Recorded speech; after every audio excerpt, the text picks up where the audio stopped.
I'm thrilled to be joined by the, nearly talented Rory Bremner. How are you? Nearly talented. You have to explain what happened there. Phew. That's a relief, isn't it? There you are. Good to talk to you. It's really nice to talk to you. I'll tell you why. A, because you're funny, and B, because you're good at what you do. Oh, thank you. Oh, my goodness me. Do I owe you money? Yes. Oh, right. Okay, I do now. A lot of people have tried to copy you, haven't they? Well, that's what impressionists do, really. I suppose I copy. It's if they're returning the favour. I copy a lot of people, so it's only fair that a lot of people copy me. That's so funny. Now, listen, thank you for coming on, because I know you're ever so busy, and you've got this new tour. Yes. What are you doing in it? I mean, are you doing magic, or are you singing? I wish. No, it's actually the first time I've been out for... we did a West End run with Bremner Bird, unfortunately, 3 years ago, and I can't remember the last time I toured, and I'm shying away from calling it a tour. It's just some theatre dates which I'm doing around the country to get me back into doing stand-up again and put me back in front of an audience, because lots of things have changed since I was last out, and I mean, we've had a war, we've had a change of we haven't had a change of Prime Minister, we had an election, we've had a royal wedding, we've had all sorts of bits and pieces have been going on, and meanwhile we've been sort of doing a couple of series a year, and we've written a book which sort of went out last year, and plugging that I met a lot of audiences, and we had a lot of sort of question and answer sessions, and they were really good fun. So I thought, well, it's an opportunity to sort of get out and do that on the road. And then the final sort of the bit that made it work was this Bailey Nickel Jarvie approached me with a bottle of whiskey in their hands and said, will you come and we'll sponsor a tour, go out on the road. So my excuse for prevaricating disappeared, and so I'm back starting to learn, and I'm going to have to learn how to do it all over again. I'm learning to do stand-up comedy again.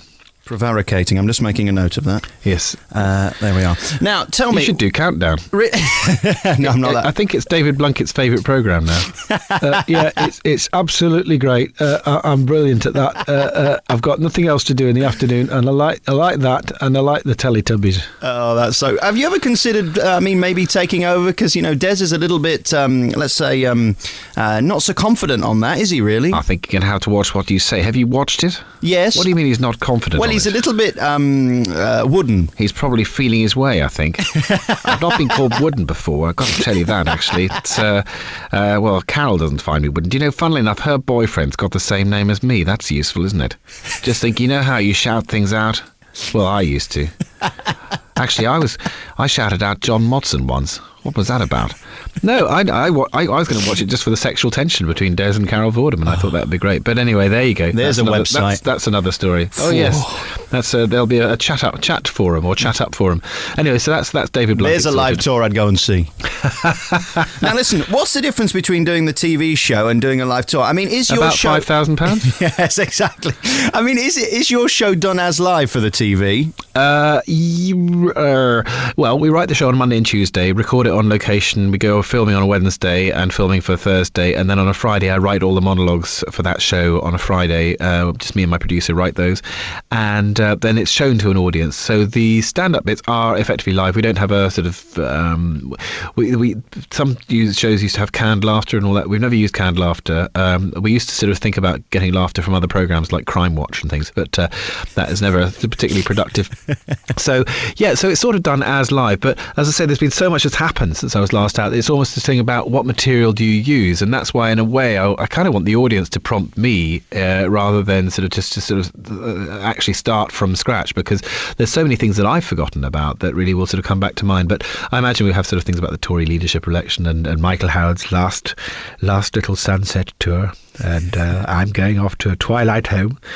Going off. I mean, it's been a lot of fun, hasn't it? Leading the Conservative Party to their third consecutive major defeat.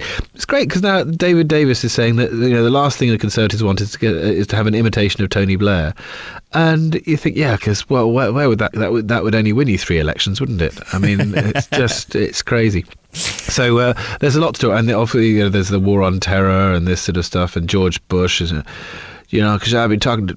I want to say something about the suicide bombings. I got a message for those people who've blown themselves up. We're going to find you. We're going to find you, and we're going to stop you from doing it again. And you can run, but you can't hide. But the trouble is, whatever you make up about George Bush, he comes in and does something even worse. I love all those clips. I've got a CD that I bought in America last time of all of his faux pas. It's a great CD. It's hard to put food on your family. And loads of those, and there's some inspirational comments like, abroad is somewhere in another country. Well, these sort of stuff, isn't it? It's fantastic. A budget has lots of numbers in it. Well, he's always had a strange way of talking about people and a strange view of politics. I think there's nothing wrong with people killing burglars and putting their heads on a pole. But yes, I mean, it's great. In the House of Commons, he'd talk about the government's policy with schools, and he'd say, the government's policy on schools, and half of the Commons would go, schools? And, of course, hospitals. But he had that great election slogan, didn't he? I'm going to be holding out for lower police, cleaner police, lower hospitals, controlled police. I'm completely screwed on that one. But I mean, it's a shame because who is it going to? Is it going to be David Cameron? I mean, he really is. He's a bit of an iPod, isn't he? He's just waiting for people to download their favourite policies onto him. Oh, it's so funny. I mean, the whole political world just seems to have gone absolutely star-raving bonkers, which is great for you because it presumably just gives you endless, infinite opportunities to take the mick. Well, the trouble is half of it's funny and half of it is actually terribly serious. I mean, this whole terrorism thing, the whole bill. I mean, it's the irony is that now we've got this first time we've got the Chinese leader in this country, and he's going to raise the question of human rights with the Prime Minister, because what we're doing now is, and the police are ringing up Labour backbenchers now. Did you know this? The chief constables and he's ringing up Labour backbenchers and trying to persuade them to do to pass this legislation. And I don't remember when the police were this politicised. So I mean, that's a worry. The whole kind of the way the world's changed since September the 11th, when there was two hijackings: the hijacking by the hijackers themselves, and also by the hijacking of American foreign policy by a handful of neoconservatives. And that's kind of the world we're living in now. And just worrying that Tony Blair's kind of gone. But I just think we're in a world now, and it's a serious point. I think people saw that man at the Labour conference, and okay, people think, all right, it's a bit of a laugh because he's 82 and he's having a pop at Jack Straw, but it's not that. It's what he represents, and I think it's the thin end of the wedge, and people are watching that, Alex. They're watching it, in Huddersfield or in Bradford or in Afghanistan.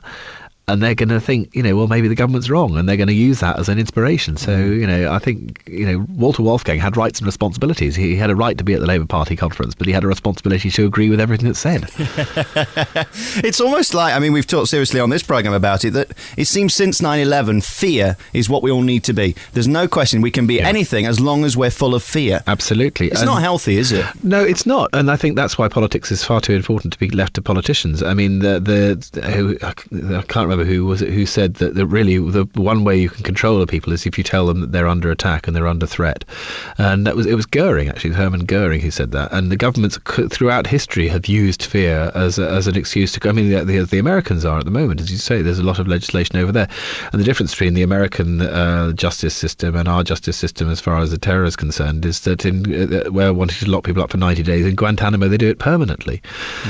But what happens? You get the British people who were held in Guantanamo were freed after 2-3 years or something, and nothing happened. And so they're going to go back into the community very happy, aren't they? I mean, it's like internment. It's the same thing. You're just breeding a next generation of terrorists. So yeah, I do think that's important. But I'm sorry, we're straight into politics there, and I shouldn't really have done that. And I really apologise, and I hope I don't do that. But you see, that's the kind of thing. I'm sure there are people who want to talk about bits and pieces like that, and that's why it should be a show that goes out beyond just doing stand-up and beyond doing voices, and maybe we can just chat about some of the extraordinary facts and figures and things. I've admired you for a long time, and I think your show is a social comment. I think it's as valid as Question Time or any of those Newsnight type programmes, because it really does hit the button straight there, and it points out to us all what's going on. We might do it through humour, but I mean, there's actually more truth in your programme than half the news channels. Oh, thank you very much. That's very kind. We just do what we enjoy doing, and with Bird and Fortune, it's just a huge privilege to work with two guys who they've got such an intelligence, and they've got a wonderful sense of humour. And I think people think, do we come across as being sort of very satisfied and sort of suit wearing and thinking we know it all? We actually know that we know nothing, and the more we sort of find out, that we know even less. But the little that we do know, we just either you can't believe it or you find it hilariously funny or ridiculous. And so that's what we do week in, week out, is we just try and make sense of the world and then try and make our sense of the world in a different sort of way and point up the things that we've noticed, and then you just hold it up to the audience. And doing it live is a different kind of thing. It's something which I lie awake at night having nightmares about, but somehow or other I think if I can start adapting the television show into something that I can do live as well, that would be great fun. And this is the chance to do it. As I say, it's really the beginning of a process. It's a sort of start of a learning curve, and it's the beginning, I hope, of a few live shows that I'll be able to do over the next few years. Maybe it's the beginning of a different phase, but it's rather worrying at the moment. I'm not quite sure how to pitch it, but we'll see. All right, listen, very final question for you is your David Blunkett impression, which I saw on Frost about a year ago, first time. Oh, yeah. And do you get complaints about that? Because I think it's so visually funny without you wearing makeup or anything. Yeah. But, well, the thing is, I know people say that I do that thing with the eyes moving, but that's only because I'm trying to be accurate, and it's not because I'm not... See, the thing is, I'm not making fun of him because he's blind. I'm making fun of him because he's David Blunkett. And, there's a fair amount of material there. So, but there we go. Today I'm going to launch more draft legislation. But anyway, he's hoping for a job in Europe, because I think he has... In order to get a job in Europe, you have to resign twice. So he's met that criteria. He's met the convergence criteria, and you have to be gay as well, don't you? Now that's very, very naughty. That was rather below the belt, and I was hoping that wouldn't come in. But no, you spent. That's only if you're working in the Department of Industry. You're the commissioner for exports, and you're spending a lot of time thinking about trousers, particularly Chinese ones. Rory Bremner, it's always a pleasure to talk to you. Thank you so much for coming on. I'm not gay.